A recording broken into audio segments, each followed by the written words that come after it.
Pagi baru saja menjamah pasar Tarogong, Garut.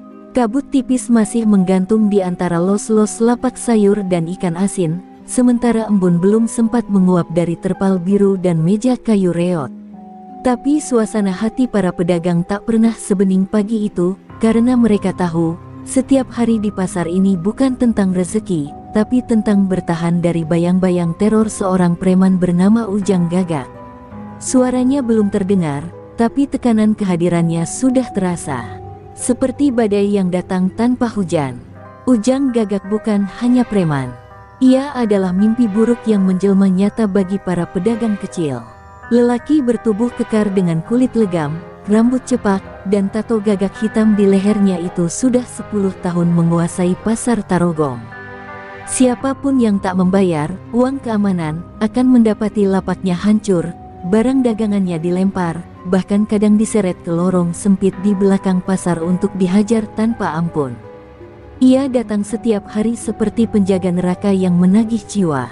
Hari itu, suara langkah bot Ujang terdengar menggema di antara suara sayur dijatuhkan ke timbangan dan ikan dilempar ke ember. Para pedagang langsung menunduk. Beberapa buru-buru menyelipkan lembaran ribuan ke kantong plastik, menyiapkannya agar Ujang tak perlu marah. Tapi tetap saja, tak semua bisa memenuhi permintaan lelaki itu. Seperti Pak Darsa, penjual telur, yang hari ini hanya sanggup menyetor separuh dari biasanya. Ujang menatapnya tajam, lalu menamparkan timbangan dagangnya hingga pecah berkeping. Aing geus bilang, ulah kurang sa bis-bisna. Siga naon atuh ayeuna, teriak Ujang, matanya membelalak seperti hendak menerkam. Darah di pelipis Pak Darsa mulai merembes karena ujung timbangan yang mengenai kepalanya. Tapi tak ada satupun pedagang lain yang berani membantu. Mereka hanya membeku, seperti patung-patung sunyi yang terbiasa melihat kekerasan dan memilih bungkam agar bisa pulang utuh ke rumah. Dulu, pernah ada yang melawan. Namanya Kang Adun, penjual beras yang dikenal santun tapi keras hati. Ia pernah meludahi kaki Ujang dan menolak bayar. 2 hari kemudian, Kang Adun ditemukan terkapar di saluran irigasi belakang pasar dengan kedua kakinya patah dan lidahnya terpotong. Sejak itu, pasar memilih diam. Diam adalah cara bertahan hidup. Diam adalah satu-satunya doa yang bisa menyelamatkan mereka dari kegilaan yang menguasai Tarogong. Ujang Gagak tahu betul bahwa ketakutan adalah senjata. Ia tak perlu lagi pukulan untuk menaklukkan pasar, cukup tatapan dan langkah kakinya. Ia duduk di atas kursi plastik dekat lapak bawang, menyulut rokok, dan tertawa keras melihat seorang bocah perempuan lari ketakutan karena melihat wajahnya. Sana pulang, nanti jadi korban aing, haha. Teriaknya sambil mengepulkan asap ke langit. Tapi hari itu, sesuatu berbeda. Dari ujung barat pasar, langkah pelan seorang lelaki tua membawa pikulan sayur terlihat melintasi kerumunan. Wajahnya keriput, matanya tajam tapi tenang, dan gerak tubuhnya seperti embusan angin yang tak tergesa. Tak banyak yang memperhatikannya, hanya seorang kakek pedagang baru, pikir mereka. Tapi alam seolah memberi tanda. Angin berhenti, burung-burung mendadak diam, dan kabut tak kunjung menghilang, seolah enggan melihat apa yang akan terjadi. Mereka belum tahu, lelaki tua itu bukan sekadar pedagang. Ia adalah bayangan dari masa lalu yang datang kembali. Dan bagi Ujang Gagak, tanpa ia sadari, hari itu bukanlah awal dari pungutan harian seperti biasa. Hari itu adalah awal dari akhir dari kekuasaannya yang dibangun dengan darah dan ketakutan. Langkah kaki Mang Engkus pelan namun mantap menyusuri gang sempit pasar yang masih diselimuti kabut. Pikulan sayur di pundaknya bergoyang pelan, berisi ikatan kangkung, daun singkong, dan kol segar dari kebun pegunungan. Ia tak berkata apa-apa, hanya sesekali menyapa para pedagang yang memandangnya dengan rasa ingin tahu.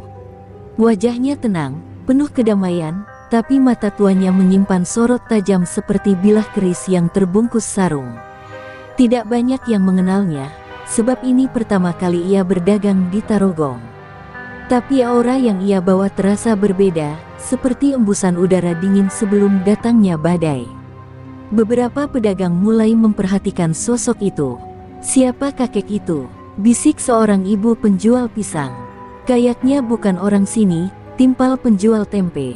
Tapi tidak ada yang berani menyapanya terlalu dekat. Bukan karena takut, melainkan karena rasa hormat aneh yang muncul begitu saja. Bahkan suara langkahnya terasa berat dan mantap, seperti seseorang yang tidak asing dengan medan pertempuran.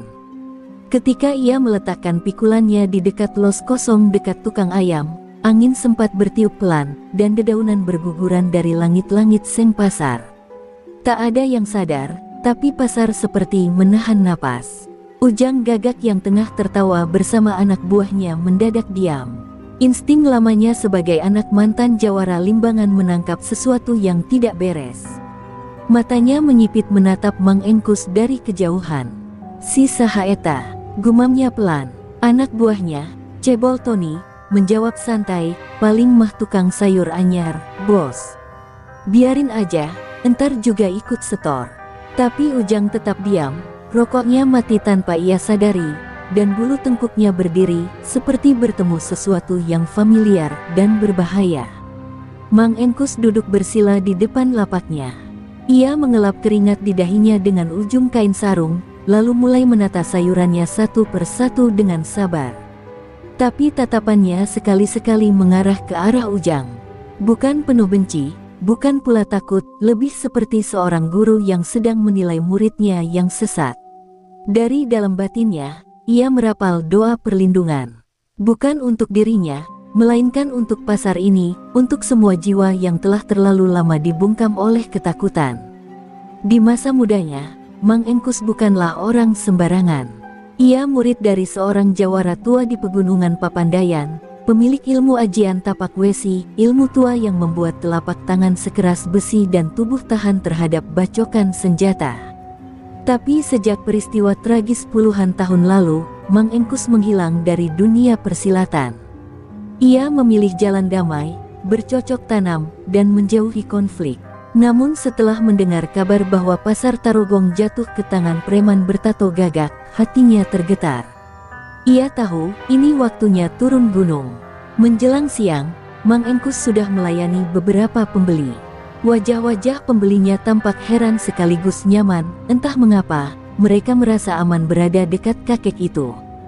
Tapi di sisi lain pasar, Ujang Gagak tak bisa menahan dirinya lebih lama. Ia bangkit, menghampiri dengan gaya congkak, dada dibusungkan, tangan memegang ikat pinggang. Anak buahnya mengikuti di belakang seperti bayangan setan.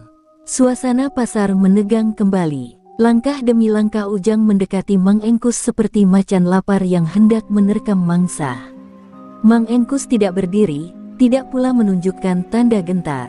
Ia hanya tersenyum kecil melihat Ujang datang. Senyum yang bukan untuk merendahkan, melainkan seperti menyambut seseorang yang sudah lama ia tunggu.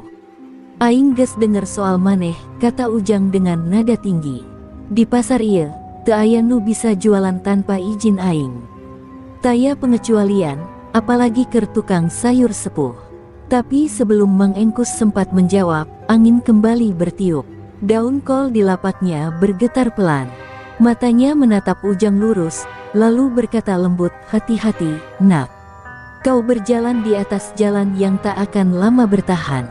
Dan saat itulah, untuk pertama kalinya, Ujang Gagak merasakan sesuatu yang belum pernah ia rasakan dalam hidupnya, gentar.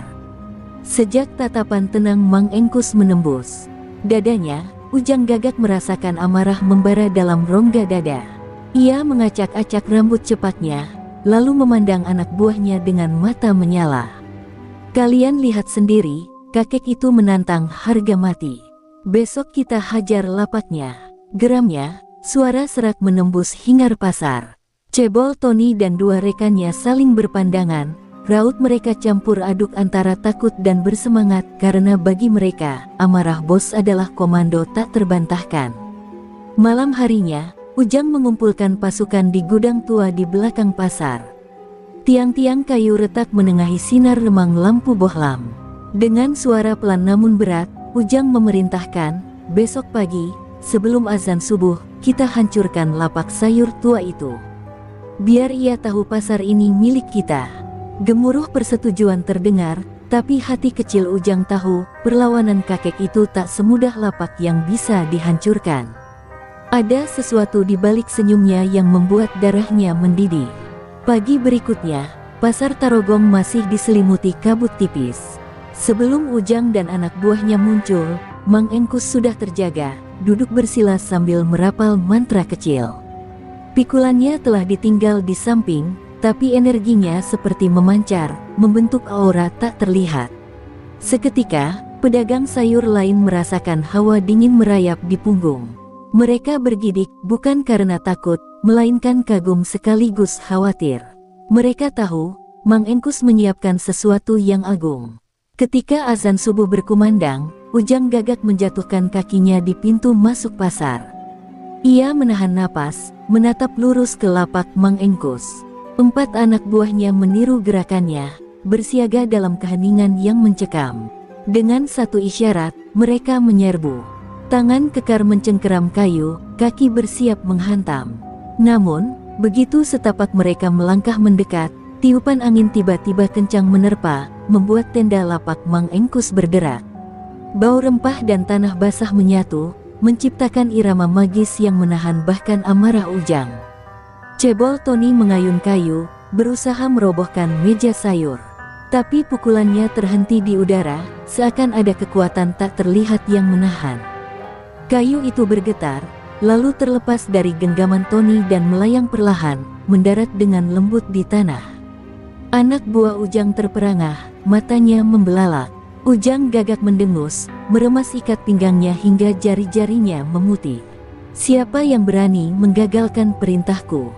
teriaknya, tapi suaranya seolah tenggelam oleh desiran angin yang berbisik di antara los.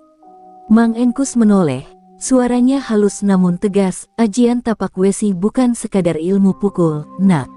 Ia penjaga yang tak boleh kau sakiti jika tak mau dirajam balasan besi." Suasana mendadak beku. Ujang melangkah maju, wajahnya merah padam, lalu mencakar tanah, seolah ingin menggali kekuatan. "Balas saja, aing bukan takut sama kakek rentah," bentaknya, suara menggema hingga sudut pasar yang jauh. Pedagang lain menahan napas, takut satu gerakan salah akan memicu badai yang tak terduga. Tiba-tiba, setangkai kangkung di pikulan Mang Engkus terlepas dan jatuh ke tanah. Waktu seolah berhenti ketika daun itu menari di udara, menandai detik-detik sebelum ledakan kekuatan. Ujang gagak mengayun pukulan maut, telapak tangannya memancarkan kilatan hitam, sisa energi ajian gagak ireng. Namun sebelum tangan itu mencapai sasaran, Mang Engkus menapak tanah, dan di tiap lekukan tapak kakinya muncul gelombang logam yang membeku di udara. Pukulan Ujang terhenti, terpental mundur, meninggalkan bekas keretakan di semen pasar. Darah segar menitik dari bibir Ujang ketika ia terhuyung. Abu dingin angin pasca hentakan itu menelusup ke tulang, meremukkan sombongnya. Dengan napas tersengal, Ujang menatap Mang Engkus, sosok tuanya itu berdiri tegap, telapak tangannya berkilau bagai baja. Pasar Tarogong kali ini mati kutu, tak ada suara selain detak jantung mereka yang berdetak kencang. Ujang sadar, pertarungan ini baru dimulai, dan Mang Engkus bukan lawan sembarangan. Di antara riak kegemparan, sesosok pedagang kecil mendekat, berbisik ke telinga Mang Engkus. Kakek itu menunduk singkat, lalu membuka matanya selebar mungkin. "Beritahu mereka," katanya pelan, "bahwa siapapun yang berusaha menegakkan ketakutan di sini, akan kubalas dengan kekuatan tapak besi sampai hancur." Gelombang keyakinan itu merambat ke segenap sudut pasar, menandai awal peperangan sukma antara dua ilmu kuno. Pasar Tarogong tidak lagi sama. Langit di atas pasar Tarogong kelabu, seolah turut merasakan amarah yang membara dalam dada Ujang gagak. Luka di sudut bibirnya belum kering, tapi rasa terhinanya jauh lebih perih dari darah yang menetes. Seumur hidup, belum pernah ada yang berhasil membuatnya mundur dalam satu kali gebrakan. Tapi kakek tua penjual sayur itu, dengan tatapan tenang dan ilmu aneh yang menahan pukulannya, telah mempermalukannya di depan anak buahnya sendiri. Ia mengepalkan tangan hingga sendinya berderak, dan di dadanya tumbuh satu tekad, Mang Engkus harus ditumbangkan. Di sudut lain pasar, Mang Engkus sedang merapikan dagangannya yang berserakan akibat ulah Ujang. Wajahnya tetap tenang, tapi garis kerut di dahinya menandakan ada hal yang ia renungkan. Ia tahu, ilmu tapak wesi bukan untuk kesombongan, melainkan untuk menjaga keseimbangan. Namun kali ini, keseimbangan itu terusik oleh ambisi liar seorang preman. Seorang pedagang tempe mendekat, berbisik khawatir, "Mang, Ujang pasti nggak bakal tinggal diam. Kami semua takut kalau pasar ini berubah jadi medan perang." Mang Engkus hanya tersenyum samar. "Kalau ketakutan kita membuat mereka berkuasa, maka selama-lamanya kita akan diinjak." Ucapannya terdengar lirih, namun menusuk batin mereka yang mendengarnya. Para pedagang mulai melihat Mang Engkus bukan sekadar penjual sayur, tapi sebagai penjaga nilai, martabat, dan keberanian. Beberapa mulai memberanikan diri duduk lebih dekat, bahkan ada yang menawarkan bantuan untuk merapikan lapak Mang Engkus. Aura kehadirannya mulai menyebar, diam-diam membentuk barisan moral yang siap berdiri melawan premanisme. Namun Ujang bukan orang bodoh. Ia tahu bahwa menyerang Mang Engkus dengan kekerasan semata tidak akan cukup. Maka ia menemui dukun langganannya di pinggiran Garut, seorang lelaki tua dengan rambut gimbal dan mata yang selalu merah.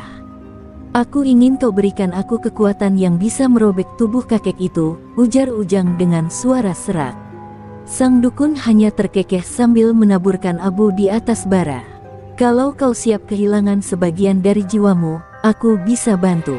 Tapi ingat, kekuatan yang besar menuntut tumbal yang tak kecil." Ujang mengangguk tanpa ragu. Dalam hatinya hanya ada satu tujuan, menghabisi Mang Engkus agar harga dirinya kembali. Maka ritual pemanggilan ajian tapak setan dimulai. Ujang menggigit ibu jarinya hingga darah mengalir, menetes di atas kain kafan bekas. Nyala lilin berubah biru, udara menjadi pengap, suara-suara bisikan dari alam gaib mulai terdengar. Tubuh Ujang bergetar hebat, namun ia menahan, dan di saat terakhir, matanya memerah. Ia telah dirasuki kekuatan baru, jauh lebih liar dari yang pernah ia miliki. Keesokan harinya, Ujang tidak datang ke pasar. Ia menghilang, membuat para pedagang bertanya-tanya. Tapi di malam harinya, beberapa lapak tiba-tiba hancur.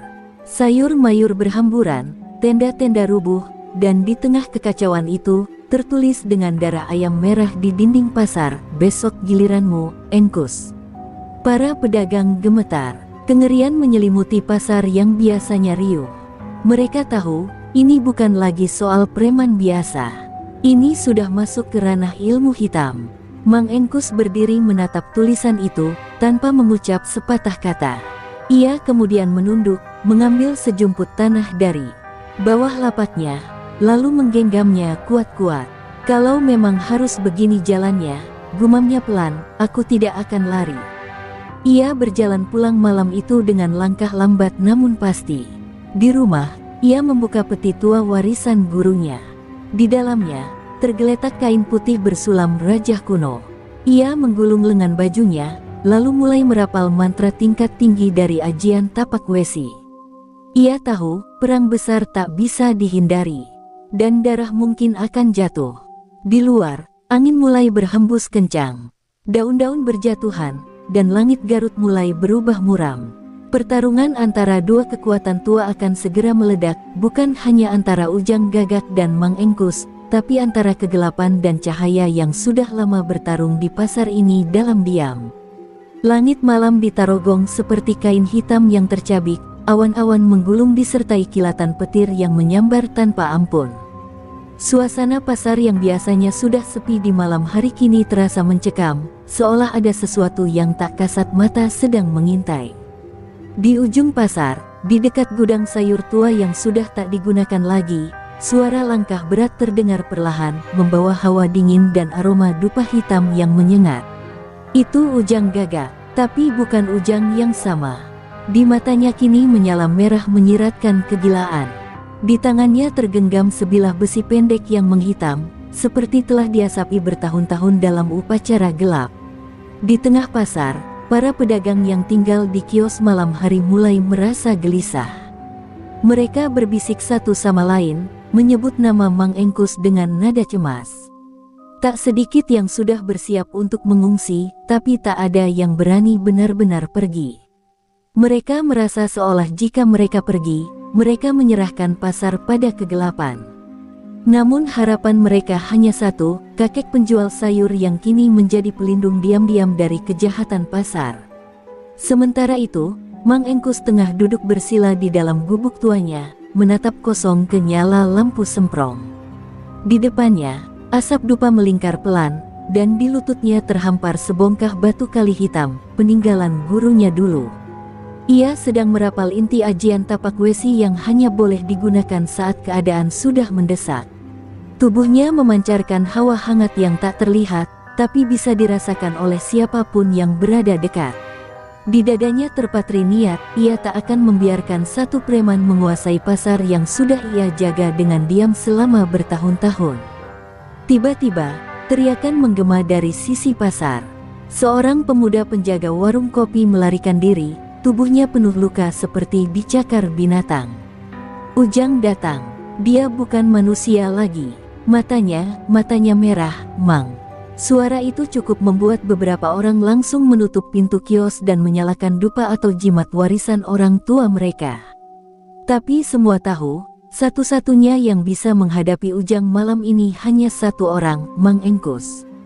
Tanpa bicara, Mang Engkus bangkit. Ia mengambil selembar kain rajah putih dan melilitkannya ke pinggang. Langkahnya ringan, namun tiap injakan terasa membawa bumi berguncang halus. Ketika ia muncul di tengah pasar, angin seakan berhenti. Suara jangkrik lenyap, bahkan malam pun seperti menahan napas. Di kejauhan, Ujang berdiri di atas puing-puing lapak yang ia hancurkan, dadanya terbuka, menunjukkan kulit yang kini seperti baja hitam. Di sekelilingnya, aura hitam berputar liar. Ia tertawa lirih, menatap Mang Engkus seolah menantang dunia. Mang tua, akhirnya kau datang juga. Ini malam terakhirmu, ujar Ujang sambil meludah ke tanah, ludahnya seperti lendir panas yang menguap. Tapi Mang Engkus tak menjawab. Ia hanya menatap dalam-dalam, lalu menjejakkan kaki ke tanah. Ujang, ajianmu mengerikan, tapi niatmu yang paling busuk. Ujang menggeram, lalu melompat dengan kecepatan kilat, menghantamkan besi hitamnya ke arah kepala Mang Engkus. Tapi, dalam sekejap, telapak tangan Mang Engkus yang bersinar keperakan menahan serangan itu, dan besi Ujang bengkok. Benturan itu meledak seperti petir. Cahaya kuning dan hitam beradu di udara, mengguncang genteng-genteng pasar hingga beterbangan. Para pedagang berteriak dan bersembunyi, namun mereka tetap mengintip, menyaksikan pertarungan yang bahkan tak masuk akal untuk dijelaskan. Ini bukan lagi pertarungan manusia, ini adalah perang antara dua ajian sakti yang lahir dari rahasia paling dalam bumi Jawa. Dan malam ini, darah mungkin akan mengalir, atau kehormatan akan ditebus. Pasar Tarogong gemetar. Dentuman keras yang barusan terjadi membuat kaca-kaca kios bergetar, sebagian pecah berhamburan. Di tengah lapang pasar, dua sosok berdiri saling menatap, dikelilingi sisa percikan energi yang masih menyala bagai bara di udara. Ujang gagak menatap telapak tangan Mang Engkus dengan amarah tak tertahankan. Besi hitam pusakanya, yang selama ini tak pernah bisa dihancurkan, kini bengkok seperti lempeng seng diinjak truk. Ajian tapak wesi, desisnya, benar-benar ajian tua yang masih hidup. Mang Engkus tak bicara banyak. Kakinya bergeser perlahan, tubuhnya tegak seperti tombak yang menantang langit. Dalam diam, ia membaca mantra pelan-pelan, hampir tak terdengar, tapi terasa menggema di dada siapapun yang menyaksikan. Cahaya keperakan mulai membungkus tubuhnya, terutama di telapak tangannya yang kini bersinar terang, seperti baja panas dibakar di pandai besi. Ujang, katanya lirih, kau bukan lagi anak manusia. Kau telah menyerahkan jiwamu pada kegelapan. Tapi selama aku masih berdiri, kau tak akan menguasai pasar ini. Ujang meraung, matanya menyala lebih garang, tubuhnya meloncat ke udara. Ia menghantamkan kedua tangannya dengan tenaga setan ke arah Mang Engkus. Tanah terbelah, batu beterbangan, tapi dengan gerakan lembut namun pasti, Mang Engkus mengelak dan menangkis dengan satu tangan. Benturan keras kembali terjadi, membuat udara seolah meledak. Ujang terpental 3 meter, menghantam dinding kios, tapi segera bangkit lagi dengan tawa mengerikan. "Kakek tua, darahmu akan jadi tumbal terakhirku malam ini." "Ajian tapak setan, aku mengenalnya," ujar Mang Engkus lirih. "Itu ajian terlarang dari Gunung Sawal. Guruku pernah bercerita tentang itu. Tapi yang tak pernah dikatakan orang adalah, ajian itu membawa kutukan bagi pemiliknya.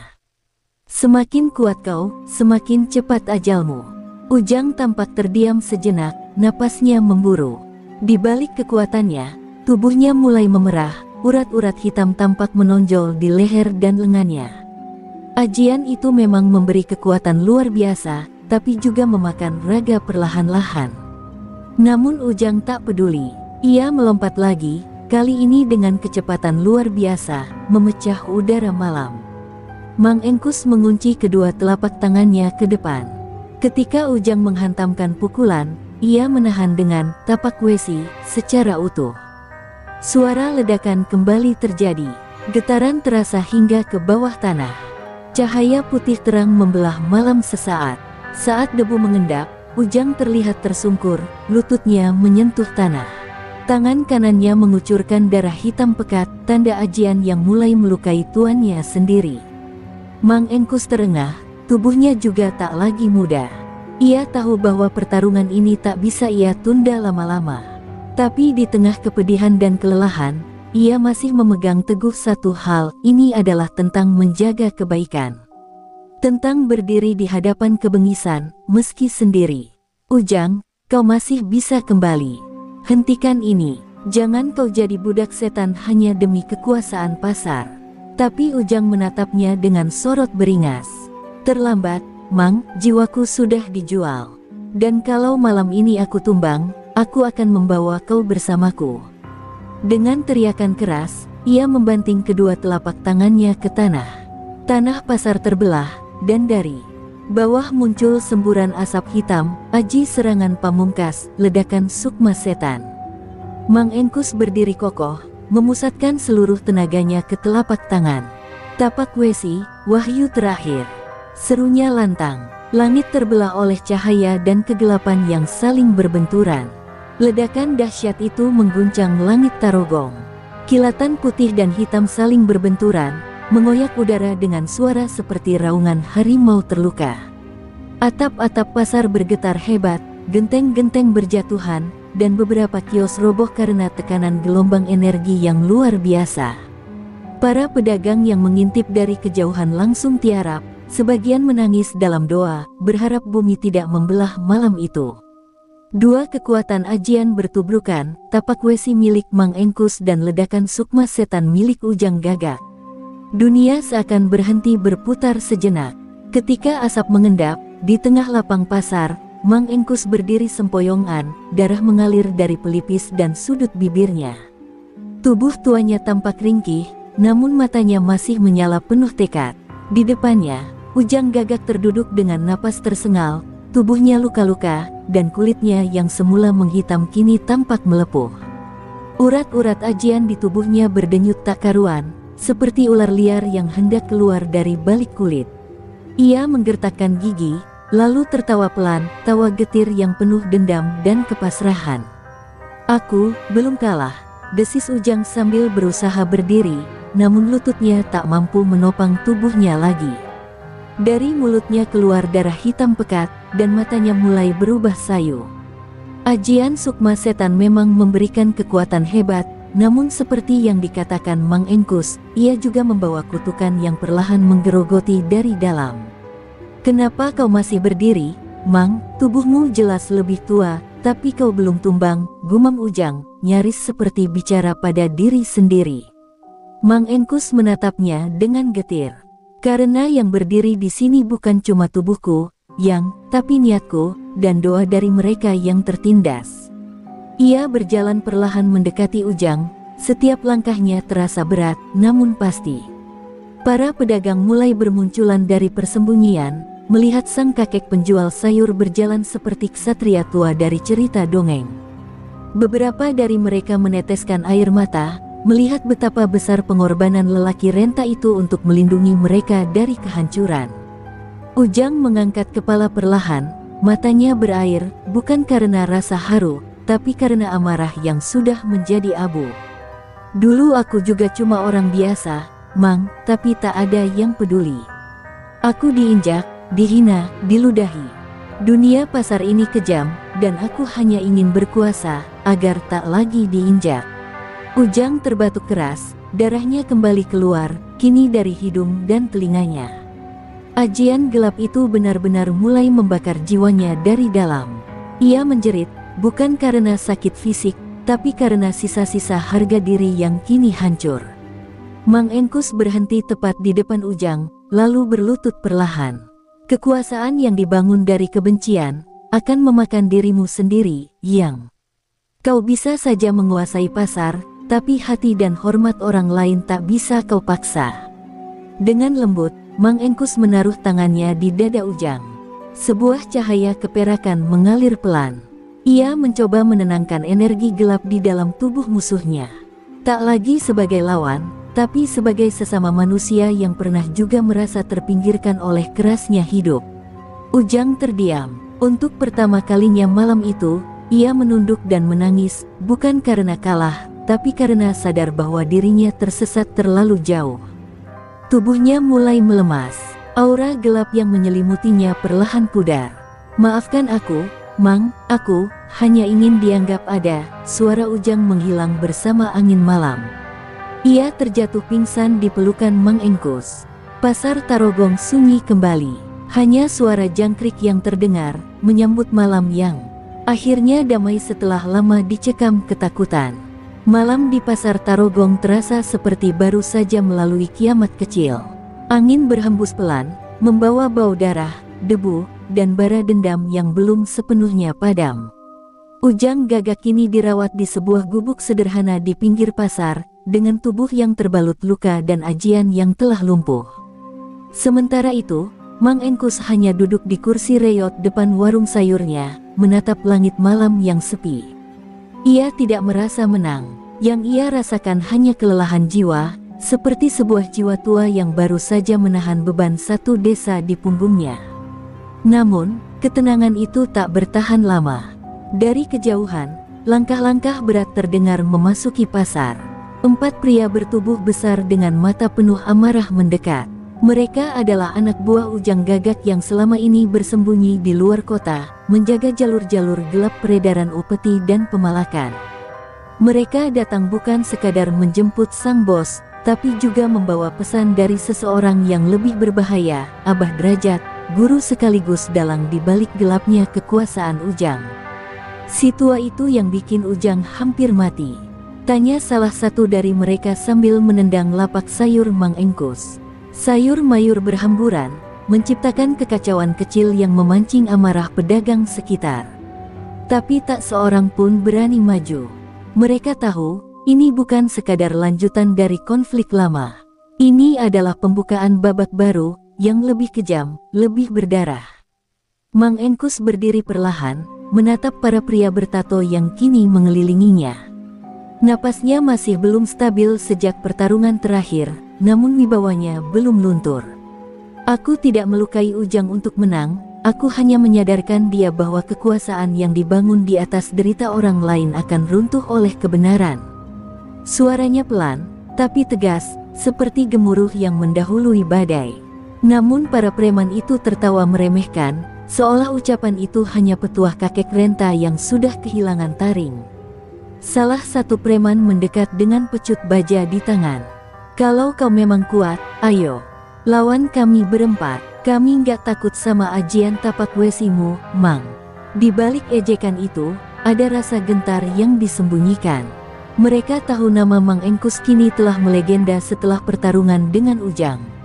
Namun dendam memang selalu membutakan logika. Dan di balik keberanian mereka, tersimpan rencana licik membunuh Mang Engkus bukan di medan laga, tapi saat ia belum pulih, saat ia lemah. Mang Engkus tersenyum pahit. Ia tahu tubuhnya belum siap untuk pertarungan berikutnya. Ajian tapak wesinya masih dalam pemulihan, dan tenaga dalamnya terkuras. Namun ia tidak akan mundur. Ia berdiri tegak, menatap tajam ke arah mereka. Kalau kalian datang untuk membawa maut, maka bersiaplah kembali dengan nyawa yang tinggal setengah. Cahaya samar mulai muncul dari kedua telapak tangannya, meski belum sekuat sebelumnya. Tapi sinar itu cukup untuk membuat para preman mundur satu langkah. Sedikit saja, namun tiba-tiba, dari balik kegelapan, muncullah sosok perempuan muda berkerudung hitam. Wajahnya tenang, matanya tajam, dan langkahnya ringan seolah melayang. "Cukup," katanya, suaranya dingin seperti angin malam dari pegunungan. "Kalau Mang Engkus belum pulih, maka biar aku yang berdiri untuknya." Para preman tertegun. Mereka belum mengenal siapa perempuan itu, tapi aura yang terpancar dari tubuhnya cukup membuat bulu kuduk berdiri. Mang Engkus meliriknya, perlahan tersenyum. Rupanya darah tapak Wesi masih mengalir di generasi berikutnya. Hening seketika menyelimuti pasar Tarogong ketika sosok perempuan muda berkerudung hitam berdiri tegak di hadapan keempat preman bertubuh kekar. Tatapan matanya dingin, tenang, namun menyimpan bara yang siap meledak kapan saja. Ia adalah Ranti, cucu sulung Mang Engkus, yang selama ini tinggal bersama neneknya di kampung dan hanya sesekali mengunjungi pasar. Tak ada yang tahu bahwa darah pendekar mengalir dalam dirinya, dan bahwa kakeknya telah mewariskan ilmu dasar tapak Wesi secara diam-diam sejak ia kecil. Salah satu preman tertawa meremehkan. "Cuma perempuan, jangan main-main, Mang. Kami bukan penjual tahu bulat." Tapi tawa itu terhenti saat Ranti mengangkat tangannya perlahan, dan dalam satu hentakan kecil, tanah di sekelilingnya retak seperti dipukul palu godam. Asap tipis mengepul dari tanah yang terbakar hawa tenaga dalam.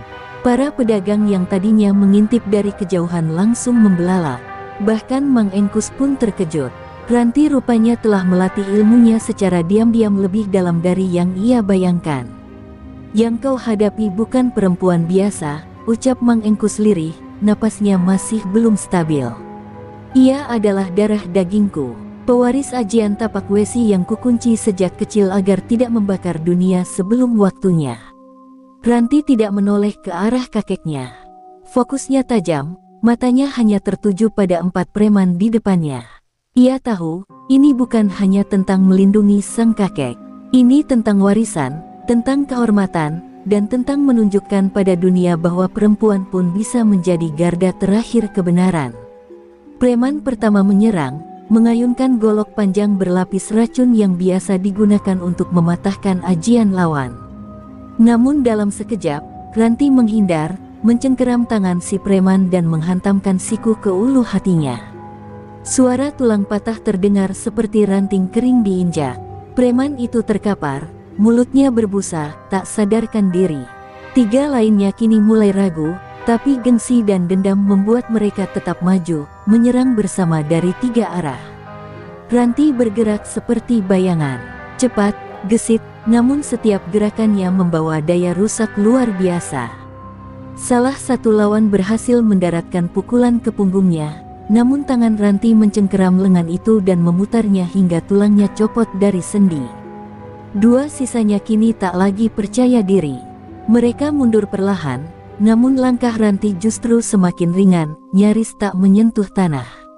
Ia berputar dan melompat, menendang keduanya bersamaan hingga terpental ke gerobak sayur. Suasana pasar kembali hening, hanya suara teriakan burung malam dan napas berat para penonton yang menyaksikan dengan mata membelalak. Mang Engkus menyandarkan tubuhnya ke tiang lapak, matanya berkaca-kaca. Ia tidak menyangka cucunya, yang dulu hanya bisa memotong tomat dan daun bawang, kini berdiri sebagai penjaga kehormatan keluarga. "Ranti, kau sudah melampaui gurumu," bisiknya lirih, setengah bangga, setengah cemas. Ranti berbalik perlahan, menatap kakeknya dengan lembut. "Aku tidak ingin bertarung, Kek. Tapi dunia kadang memaksa kita untuk berdiri di antara luka dan ketidakadilan. Aku hanya ingin melindungi yang lemah." Saat itu juga, langit di atas pasar Tarogong berkilat petir. Badai mulai turun dari pegunungan. Namun di hati para pedagang, malam itu bukanlah akhir dari kegelapan, melainkan awal dari kebangkitan baru, ketika harapan bernama Ranti mulai menyala dalam sunyi. Hujan mengguyur pasar Tarogong malam itu, seolah langit menangisi luka yang berserakan di tanah. Di antara rintik air, suara langkah berat menggaung perlahan mendekat. Orang-orang yang masih berteduh di balik lapak-lapak mulai melongok, menatap ke ujung jalan pasar yang mulai basah oleh lumpur. Seorang pria tua berjubah hitam, bertongkat kayu cendana, berjalan perlahan dengan mata tajam menusuk gelap. Ia adalah Abah Derajat, guru tua Ujang Gagak yang selama ini mengasingkan diri di Gunung Papandayan. Kini ia turun gunung, sebuah pertanda bencana yang tak bisa dihindari. Mang Engkus yang bersandar di tiang lapak, meski tubuhnya masih lemas, tiba-tiba menegang. Ia mengenali aura itu, tajam, dingin, seperti pisau yang menusuk jiwa. Astagfirullah. Abah Derajat datang, gumamnya lirih, suaranya nyaris tenggelam dalam suara hujan. Ranti menoleh cepat. Ia belum pernah mendengar nama itu disebut kakeknya, tapi dari raut wajah Mang Engkus, ia tahu ini bukan orang biasa. "Siapa dia, kek?" tanya Ranti cepat. "Dia, orang yang menanam racun dalam dada Ujang Gagak. Guru sesat pemilik ajian Bayu Lodra." Langkah Abah Derajat berhenti beberapa meter dari tubuh 4 preman yang terkapar tak sadarkan diri. Ia melirik sebentar, kemudian mengayunkan tongkatnya menyentuh dada salah satu anak buah Ujang. Seketika tubuh itu tersentak dan batuk keras, seperti dipaksa hidup kembali. "Berdiri, kalian. Harga diri bukan untuk dilumur lumpur," ucap Abah Derajat dengan suara parau namun berwibawa. Keempat preman itu bangkit dengan tubuh gemetar, seperti dikendalikan oleh kekuatan tak kasat mata. Mereka tak berani menatap mata sang guru. Lalu, mata tua itu beralih menatap Mang Engkus dan Ranti. "Kau, Engkus, masih hidup rupanya. Dan ini, cucumu, murid barumu." Abah Derajat menyeringai. "Aku sudah mencium bau ajian tapak wesi dari kejauhan. Tapi ajian tua itu tidak akan bertahan lama menghadapi badai yang akan kuhembuskan. Dunia berubah, Engkus. Keadilan tidak lagi datang dari tangan yang mengayomi, tapi dari tangan yang menaklukkan." Suaranya menyentuh relung, seperti doa yang menyimpang arah. Mang Engkus melangkah maju, meski langkahnya goyah. "Derajat, jangan bawa murid-muridmu ke jalan sesat. Aku dulu pernah menaruh hormat padamu. Tapi sejak kau memilih ajian Bayu Lodra, kau bukan lagi pendekar, kau hanya penebar angkara." Abah Derajat tertawa pelan, dingin. "Kau sudah tua, Engkus. Dan cucumu ini, dia akan kupatahkan semudah mematahkan dahan kering." Ranti mengepalkan tinjunya, tetapi Mang Engkus menahan tangannya. "Belum, nak. Lawanmu nanti bukan yang ini." Langit menggelegar. Petir menyambar ujung pasar, membuat semua orang terhenyak. Saat itu juga, suara derap langkah kuda terdengar dari kejauhan. Sosok Ujang Gagak muncul dari balik kabut, menunggang kuda hitam dengan wajah penuh luka dan amarah. Bajunya robek, darah masih mengering di pelipisnya. Namun matanya menyala lebih liar dari sebelumnya. "Abah, maaf aku gagal, tapi izinkan aku menebusnya malam ini," teriak Ujang sambil turun dari kudanya dan mencabut sebilah keris besar yang berpendar hitam.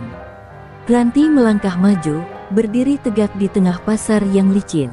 Di belakangnya, Mang Engkus bersiap meski tubuhnya masih rapuh. Abah Derajat hanya tersenyum dan duduk bersila di atas batu pasar, seperti seorang dalang yang menanti wayangnya menari. "Maka mulailah lakon ini, Ranti. Bila kau memang pewaris tapak wesi sejati, maka buktikan." Malam itu, pasar Tarogong tak lagi sekadar pasar.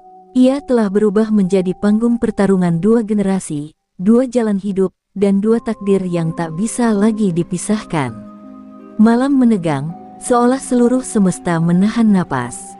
Pasar Tarogong yang biasa riuh oleh tawa pedagang dan hiruk-pikuk pembeli kini sunyi seperti kuburan.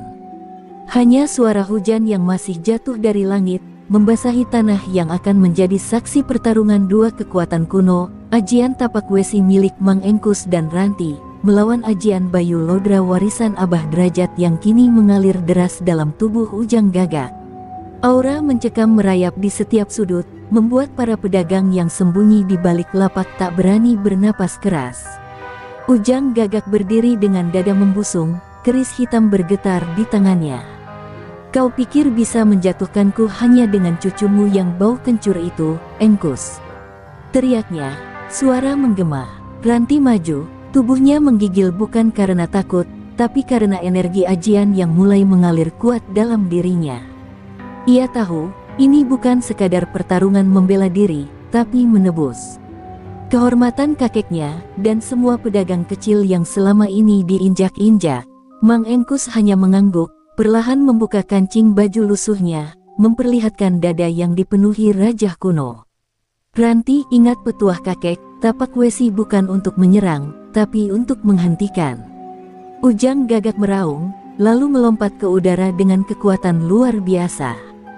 Kerisnya menggores langit malam, memancarkan kilatan biru kehitaman. Tapi tepat sebelum senjata itu menyentuh Ranti, gadis itu menghentakkan kaki dan menepuk tanah dengan kedua telapak tangan. Ledakan energi kuning terang membumbung dari tanah, membentuk perisai raksasa dari ajian tapak wesi. Keris Ujang Gagak menghantamnya keras, menimbulkan dentuman seperti petir menyambar besi. Ujang terpental beberapa meter, terhuyung. "Kurang ajar, ajian tapak wesimu sudah sampai pada bentuk perisai besi. Anak ini bukan sembarangan," teriak Abah Derajat yang mulai berdiri, matanya tajam mengamati. Ranti menatap lurus ke arah Ujang Gagak. Nafasnya berat, tapi matanya menyala oleh tekad. Ia melangkah perlahan, lalu menghantam tanah lagi, kali ini membuat pecahan tanah melesat seperti tombak-tombak batu ke arah lawannya. Ujang berkelit, lalu mengayunkan keris dengan putaran angin kencang. Ajian Bayu Lodra miliknya membentuk pusaran yang menyedot energi sekitarnya, dan tanah di bawah Ranti mulai terangkat, berputar seperti badai kecil. Mang Engkus berteriak, "Ranti, tundukkan pusaran itu dengan langkah nusa." Ranti menutup mata, lalu menghentakkan kaki 3 kali dengan pola segitiga. Tanah di bawahnya langsung mengeras, mengunci pusaran Bayu Lodra dan meruntuhkan kekuatannya. Ujang Gagak terperangah, tubuhnya terdorong mundur. "Ajian tapak wesi tingkat ketiga. Tidak mungkin," gumamnya, matanya melebar. Ranti kembali berdiri tegak. "Kau yang bilang tadi, Ujang, ini bukan lagi zaman ketakutan. Sekarang, giliranmu merasa takut."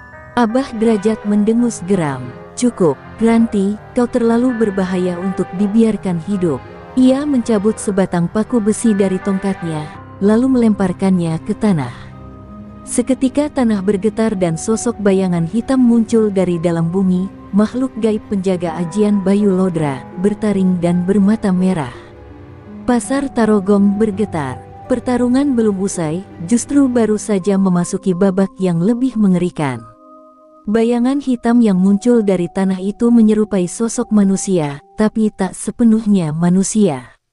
Tubuhnya tinggi besar dengan kulit legam beruap, matanya menyala merah seperti bara api, dan dari punggungnya menjulur tanduk-tanduk melengkung. Makhluk itu menggeram keras, membuat udara seakan bergetar. Ranti tertegun. Inilah penampakan sosok penjaga Bayu Lodra, entitas gaib yang hanya bisa dibangkitkan oleh pewaris sejati ajian kegelapan. Hawa dingin mendadak menyelimuti pasar yang semula panas oleh pertarungan. Mang Engkus menguatkan pijakan. Ia tahu makhluk itu tak bisa dihadapi dengan kekuatan fisik semata. Ini bukan sekadar duel antar manusia, tapi pertarungan dua warisan ajian kuno, yang satu dipenuhi kutukan, yang lain dilindungi oleh leluhur. "Ranti, jangan takut," ujar Mang Engkus lirih tapi tegas. "Yang hitam datang dari hawa benci. Lawanlah dengan tenang hati." Ranti menutup mata, menahan getar tubuhnya, lalu membentuk segel tangan tapak wesi. Tanah di sekitarnya langsung memadat, membuat aura energi bumi kembali stabil. Ujang Gagak tertawa melihat ketakutan yang sempat terpancar dari mata Ranti. "Lihat, Engkus, ini akhir dari dongengmu. Ajian tapak wesi hanya bisa mengunci tanah, bukan menahan roh kegelapan." Serunya sombong, tapi ia salah. Saat makhluk hitam itu melesat ke arah Ranti dengan cakarnya yang besar, gadis itu memutar tubuhnya dan menghantam tanah 3 kali dengan pola ajian pancar langit.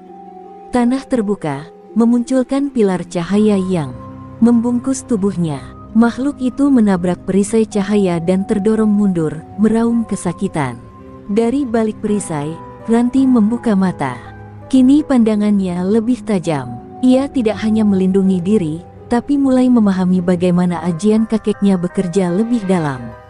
Tapak Wesi bukan hanya perisai, tapi juga bisa mengembalikan energi lawan ke asalnya, gumamnya.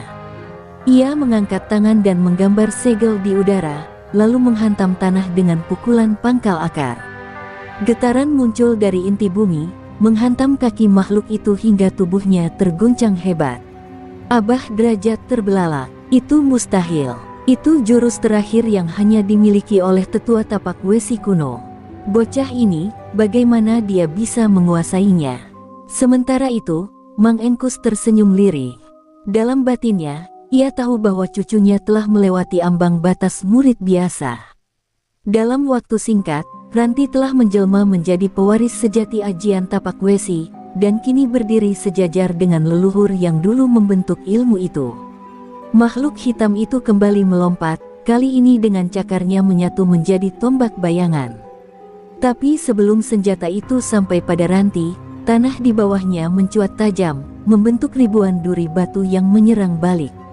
Makhluk itu terhimpit, mengaum kesakitan, lalu melesat ke langit dalam bentuk asap hitam sebelum menghilang perlahan. Hening, malam kembali sunyi. Hanya hujan yang masih turun, dan napas Ranti yang tersengal. Ujang Gagak terduduk, tak percaya. Matanya merah, tapi kini bukan karena marah, melainkan takut. Untuk pertama kalinya dalam hidupnya, ia merasa kalah. Bukan oleh kekuatan, tapi oleh keyakinan dan tekad. Tidak mungkin, kau hanya pedagang pasar, bisiknya. Ranti menatapnya tajam. Aku memang pedagang, tapi darahku adalah warisan orang-orang yang tak pernah takut pada kezaliman. Ia melangkah pelan ke arah Ujang, dan dunia terasa menahan napas menanti langkah berikutnya. Ujang Gagak tertunduk di tanah yang basah oleh hujan, tangannya bergetar memegang dada yang sesak oleh kenyataan. Sosoknya yang dulu ditakuti seluruh pasar Tarogong kini tampak ringkih, seperti bayangan dirinya sendiri. Ia menatap Ranti dengan mata kosong, seolah tak lagi melihat seorang gadis, melainkan cermin masa lalunya yang hancur. Dalam hatinya, dendam dan kebencian yang ia pelihara selama ini mulai terasa sia-sia, seperti bara yang padam ditelan hujan. Mang Engkus berjalan pelan mendekati cucunya, lalu meletakkan tangannya di bahu Ranti. Cukup, Neng. Kau sudah menunjukkan jalan. Jangan kau biarkan hatimu terbakar seperti dia, bisiknya lembut, namun penuh makna. Ranti mengangguk pelan. Tatapannya masih tajam, tapi kini tak lagi dipenuhi amarah. Ia sadar, kemenangan sejati bukan saat lawan tumbang, tapi saat hati tetap utuh tanpa ternoda oleh balas dendam. Namun, dari balik reruntuhan kios yang hangus, terdengar batuk berdarah Ujang Gagak. Ia berdiri terpincang, tubuhnya masih dipenuhi luka akibat pertempuran dan benturan energi dari ajian Ranti. Engkus, ini belum selesai, gumamnya dengan suara serak. Mang Engkus menatapnya tenang. Belum selesai untukmu, Yang. Tapi untuk kami, ini sudah cukup. Tarogong butuh kedamaian, bukan lagi kuburan kesombongan. Tiba-tiba, langit bergetar. Guntur menggelegar lebih keras dari sebelumnya. Seekor gagak hitam, satu-satunya yang tersisa dari kawanan yang dulu mengitari langit Tarogong, melayang turun dan hinggap di pundak Ujang. Matanya merah, menatap Ranti seolah ingin membalas. Ujang menatap si gagak dan berbisik, "Maafkan aku, kawanku. Aku tak bisa jadi raja seperti janji kita dulu." Ranti yang melihat itu tersentak. "Ajian Gagak Hitam, kau masih menyimpan satu segel terakhirnya?" tanya Ranti pada kakeknya. Mang Engkus mengangguk pelan. Itulah yang membuatnya dulu hampir tak terkalahkan. Tapi kini, kekuatan itu tak bisa lagi dikendalikan oleh jiwa yang rapuh. Dan benar saja, tubuh Ujang mulai diselimuti kabut pekat. Gagak di pundaknya mengeluarkan suara jeritan nyaring, lalu menyatu dengan tubuh tuannya. Ujang Gagak bangkit sekali lagi. Namun bukan sebagai manusia, melainkan sebagai jelmaan terakhir ajian Gagak Hitam. Tubuhnya membesar, mata memerah, sayap hitam muncul di punggungnya. Ia melayang di udara, berteriak membelah langit, "Aku akan menjadi legenda terakhir dari Tarogong, dan membakar semuanya jika perlu." Suaranya membuat warga yang mulai keluar dari persembunyian kembali mundur ketakutan. Tapi Ranti berdiri teguh. "Jika kau ingin menjadikan pasar ini abu, maka aku akan jadi tanahnya. Dan tanah ini tak akan menyerah."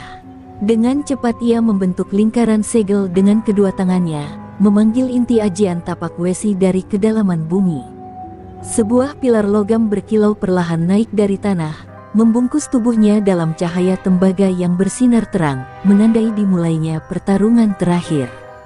Langit Tarogong berubah merah darah saat kedua kekuatan bertemu, Ranti dengan ajian tapak wesi di tubuhnya yang memancarkan cahaya logam keemasan, dan Ujang Gagak yang kini telah menjelma makhluk setengah manusia setengah gagak, matanya menyala seperti bara, bulunya gelap seakan menyerap cahaya di sekitarnya. Hening sekejap menyelimuti pasar sebelum jeritan angin meledak, menjadi tanda dimulainya pertempuran yang akan menjadi legenda. Ujang mengayunkan sayapnya, menciptakan badai hitam yang menyapu atap-atap kios. Dengan kecepatan luar biasa, ia menerjang ke arah Ranti, cakarnya menyambar seperti pedang langit. Namun tapak wesi Ranti menahan serangan itu dengan kedua tangannya, dentuman keras seperti logam dipukul martil menggema ke seluruh penjuru pasar. Tanah bergetar, orang-orang yang menyaksikan dari kejauhan menutup telinga karena suara benturan yang menusuk. Ranti melompat mundur, lalu menghentakkan kakinya ke tanah. Retakan cahaya menyebar dari kakinya, membentuk pola seperti jalur baja menuju langit. "Kau bukan lagi manusia, Ujang, tapi aku masih manusia yang punya hati," teriak Ranti. Ia mengayunkan lengannya, dan pilar tapak wesi muncul dari tanah, menghantam tubuh Ujang dan melemparkannya menabrak dinding pasar yang langsung hancur berkeping-keping. Namun Ujang bangkit, tubuhnya mengucurkan darah hitam pekat, tapi ia tertawa. "Manusia, hati hanya membuatmu lemah. Aku adalah kegelapan yang dilahirkan dari dendam pasar ini." Tubuhnya mulai membesar lagi, sayapnya merentang hingga menutupi matahari. Dari mulutnya, semburan angin hitam mematikan menyapu ke arah Ranti. Tapi tapak wesi melindunginya dengan perisai logam yang memutar bagai cakram raksasa. Di kejauhan, Mang Engkus berdiri tenang sambil memejamkan mata. Bibirnya komat kamit, merapal doa kuno yang sudah puluhan tahun tak pernah ia ucapkan. "Ya Gusti, beri cucuku kekuatan. Biarkan tapak wesi dalam dirinya bukan hanya jadi tameng, tapi cahaya penuntun bagi semua." Langit tiba-tiba merekah, dan dari celah awan turun sinar terang menyinari tubuh Ranti, membuatnya terlihat seperti dewi besi yang turun dari kayangan. Ranti mengangkat kedua tangannya tinggi-tinggi. Ajian tapak wesi dalam dirinya berdenyut, menyalurkan seluruh amarah, luka, harapan, dan cinta dari warga pasar Tarogong. "Kau ingin menjadi legenda, Ujang? Maka biarlah legenda itu berakhir di sini," teriaknya, lalu menghantam tanah dengan kedua telapak tangan. Tanah bergetar hebat, dan dari bawah kaki Ujang, muncullah paku-paku raksasa dari logam panas, menjebaknya dalam kurungan baja. Ujang mengerang, mencoba melepaskan diri, tapi semakin melawan, semakin dalam tubuhnya tertusuk paku-paku itu. Ia berteriak penuh kemarahan dan ketakutan. "Tidak, aku adalah raja." Tapi kekuatan tapak wesi kini telah menyatu dengan bumi Tarogong, dan tidak ada raja yang lebih besar dari kekuatan rakyat yang bangkit untuk melindungi dirinya. Ranti menutup mata, lalu dengan satu teriakan terakhir, menghujamkan tangan berbalut logam ke jantung Ujang. Jeritan gagak terakhir terdengar nyaring ke angkasa, lalu langit kembali cerah. Ujang Gagak runtuh, tubuhnya meledak menjadi kabut hitam yang langsung menghilang tertiup angin. Pasar Tarogong terdiam, tidak ada sorak, tidak ada tepuk tangan. Hanya sunyi dari akhir sebuah era kegelapan. Setelah tubuh Ujang Gagak lenyap bersama kabut hitamnya, langit Tarogong perlahan kembali membiru. Sinar mentari menembus awan yang mengambang perlahan, seolah-olah alam pun menghela napas lega. Pasar yang sempat menjadi medan pertempuran kini sunyi. Tidak ada hiruk-pikuk, tidak ada suara pedagang menawarkan dagangan. Hanya sisa puing-puing kios, genting berjatuhan, dan aroma tanah yang hangus bercampur debu darah.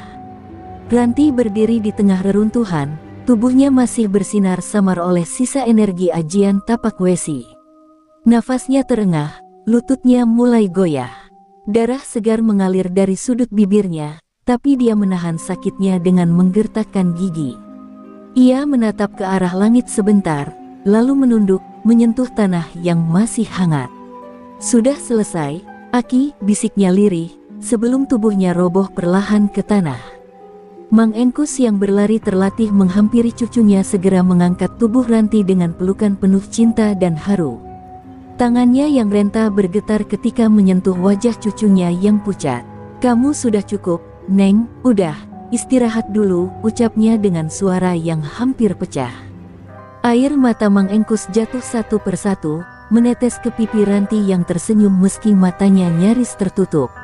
Ia masih hidup, tapi kekuatan tapak wesi telah menguras hampir seluruh tenaganya.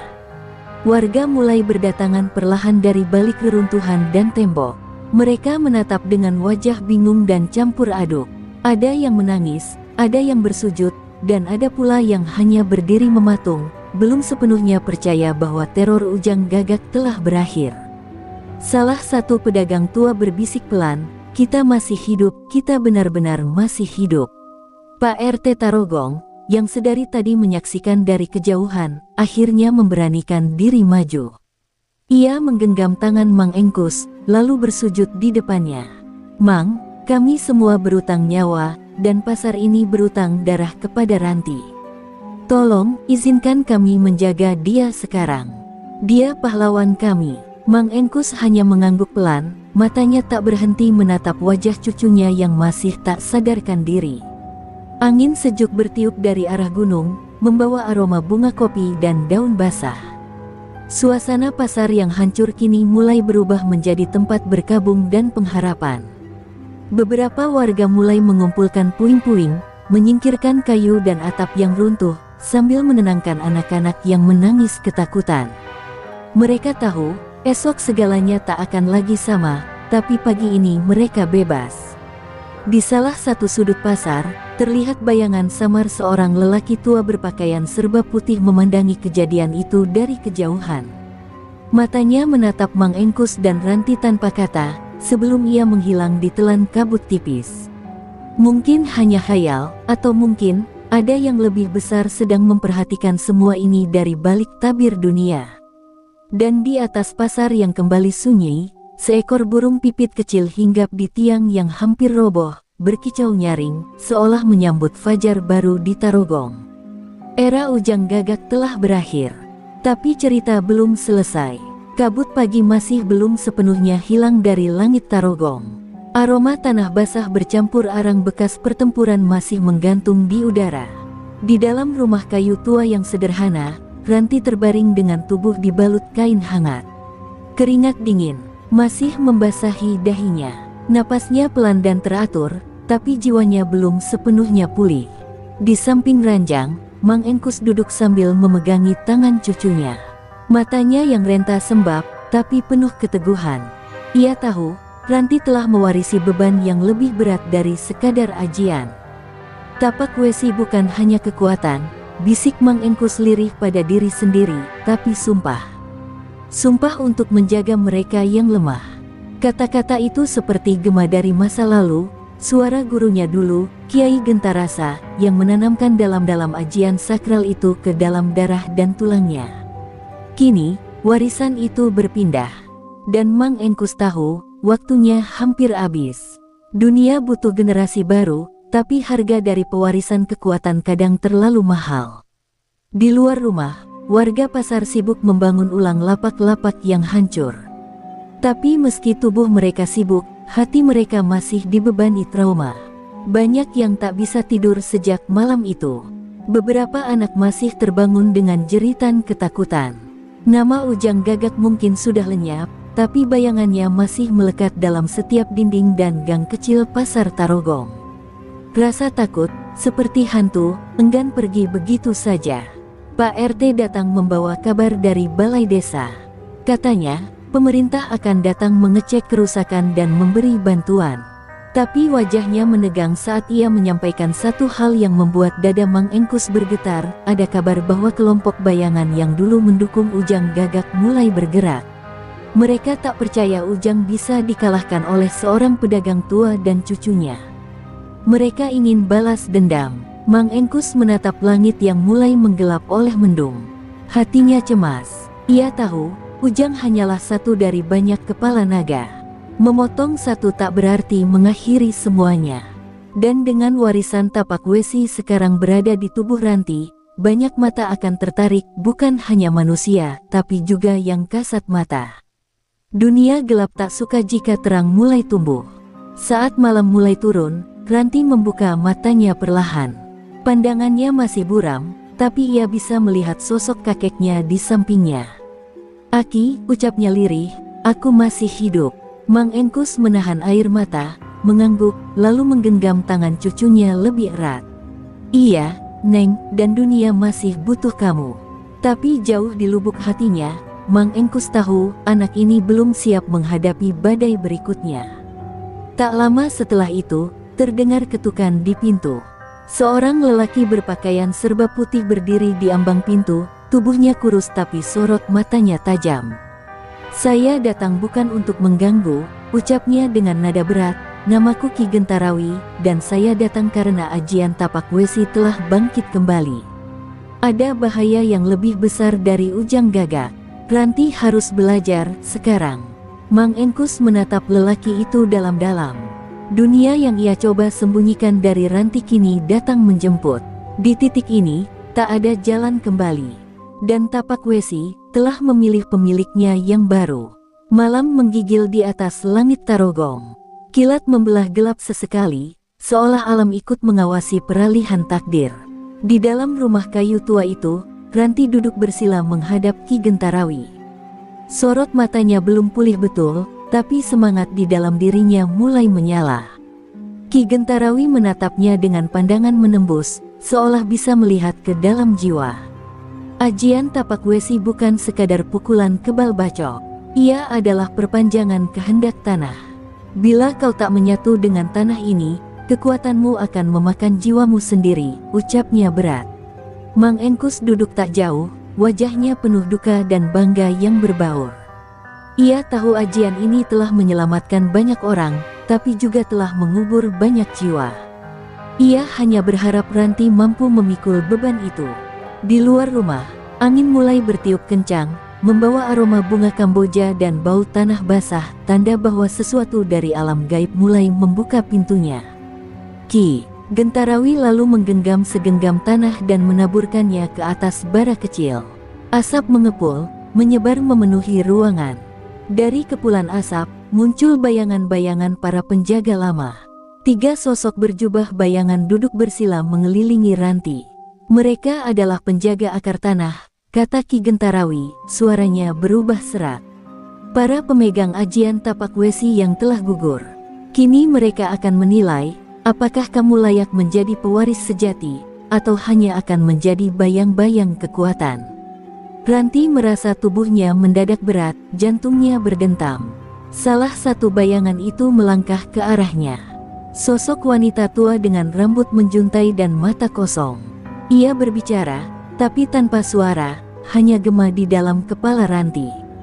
"Apa yang akan kau lindungi, jika semua yang kau cintai hancur?" Ranti menggigil, air matanya mengalir. Ia teringat wajah ibunya yang telah tiada, ayah yang menghilang, dan kakeknya yang kini renta tapi tetap berdiri demi pasar dan rakyat kecil. "Aku akan melindungi mereka yang tak mampu melawan," teriak Ranti lirih namun penuh tenaga. "Bukan karena aku kuat, tapi karena aku tahu rasanya diinjak." Tiba-tiba bayangan itu berhenti, lalu perlahan membungkuk. 2 sosok lain menyusul. Ki Gentarawi mengangguk pelan. "Kau telah melewati uji awal. Kini waktunya belajar bukan hanya teknik, tapi menyatu dengan akar tanah, dengan penderitaan rakyat, dengan amarah yang harus dibakar dalam keadilan. Tiba-tiba terdengar suara gaduh dari luar. Teriakan warga, gemuruh langkah kaki. Mang Engkus bangkit dengan sigap, membuka pintu, dan mendapati pasar diliputi kepanikan. Sekelompok orang berbaju serba hitam, membawa golok dan pentungan, mulai menghancurkan lapak-lapak. Mereka berteriak, "Balas Ujang Gagak! Bersihkan pasar dari pengkhianat!" Ki Gentarawi berdiri perlahan, sorot matanya tajam seperti tombak. "Mereka datang lebih cepat dari yang kuduga." Ia menoleh pada Ranti. "Pilihanmu tinggal dua, melarikan diri bersama kekuatanmu, atau berdiri sekarang dan jadi bagian dari tanah yang kau cintai." Ranti menggertakkan gigi, berdiri dengan tubuh gemetar, tapi tatapannya tak lagi ragu. Ia telah memilih, dan bumi Tarogong akan kembali berguncang. Pasar Tarogong berubah menjadi medan pertempuran. Asap dari lapak-lapak yang dibakar membumbung ke langit, menciptakan bayangan hitam pekat di atas keramaian yang dipenuhi jerit dan amuk. Para warga berlarian menyelamatkan diri, sebagian jatuh tersungkur, sebagian menjerit karena dagangan mereka diobrak-abrik oleh kaki tangan Ujang Gagak yang masih tersisa. Di tengah kekacauan itu, Mang Engkus berdiri tegap di gerbang pasar, matanya menyala penuh dendam. Di tangannya, sebilah golok tumpul yang lebih mirip alat kebun daripada senjata, tapi aura yang memancar dari tubuhnya seolah menjadikannya tameng dari seluruh amarah bumi. Ranti berdiri di sampingnya, wajahnya masih pucat tapi sorot matanya keras. Di tubuhnya, ajian tapak wesi mulai menyatu perlahan. Tubuhnya seolah dilapisi perisai baja yang tak kasat mata. Suara langkah kaki para perusuh makin mendekat. Mereka menyerbu tanpa ragu. Tapi sebelum senjata mereka sempat menyentuh kulit Ranti, sebuah hentakan kaki dari gadis muda itu membuat tanah bergetar. Satu hentakan, dan 3 orang langsung terpental seperti daun disapu badai. Teriakan heran terdengar dari mulut para perusuh. "Anak kecil ini punya ajian," seru salah satu dari mereka. Tapi tak sempat mereka berpikir lebih jauh, Mang Engkus maju ke depan, menyabetkan golok tumpulnya ke arah 2 orang. Bukannya luka, tubuh mereka justru terlempar dan menghantam dinding kios dengan keras. Darah muncrat, tapi Mang Engkus tak menoleh. "Pasar ini tanah kami, dan tanah ini tak akan menyerah begitu saja," gumamnya. Di tengah kerusuhan, sosok tinggi besar muncul di ujung jalan. Ujang Gagak, wajahnya penuh luka dan lebam sisa pertarungan sebelumnya, tapi matanya masih menyala seperti binatang buas yang terluka. Ia berjalan perlahan, diikuti 6 orang anak buahnya yang paling kuat, yang dikenal sebagai Gagak Hitam. Dengan langkah tenang, ia menunjuk ke arah Mang Engkus dan Ranti. "Kalian pikir cerita ini bisa diakhiri dengan satu pukulan? Aku masih berdiri, dan aku akan kubur kalian di tanah yang kalian cintai itu." Mang Engkus memutar lehernya perlahan, tulang-tulangnya berderak seperti ranting tua. "Kau ingin mengubur kami di tanah ini? Maka bersiaplah, karena tanah ini lebih memilih menelanmu." Dengan gerak cepat yang tak biasa bagi pria seusianya, ia melompat, menebaskan tangannya yang berselimut tenaga dalam tapak wesi ke arah tanah. Dentuman keras terdengar, tanah di bawah kaki Ujang retak, dan 2 anak buahnya terjungkal ke dalam retakan kecil yang menganga.